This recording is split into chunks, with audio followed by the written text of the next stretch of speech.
Good morning friend, જય શ્રી કૃષ્ણ. હું rocks baby તમારી સાથે એક નવા ટોપિક સાથે આવી રહ્યો છું, જેનું નામ છે આજે માં. માં એટલે શું? જેમ ગોળ વિના સૂનો કંચાર, તેમ માં વિના સૂનો સંસાર. લોકો દેખે લાવતા અને માં દેખે આવતા.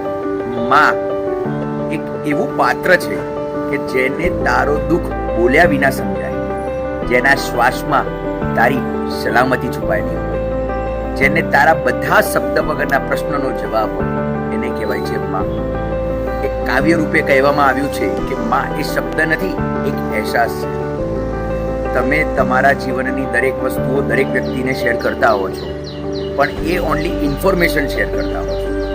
અને માં એક એવું પાત્ર છે કે જ્યારે દીકરો હોય કે દીકરી હોય, જેને પોતાની અંદરની વસ્તુ પણ સમજાય, એને કહેવાય છે માં. માટે આજે નવી સવારમાં તમને એક જ વાત કહેવામાં આવે છે કે માથી વધારે કોઈ નથી હોતું.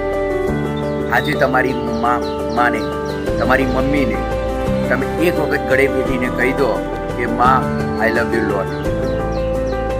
Thank you very much. જય બહુચર માં. સમજાય તેને વંદન.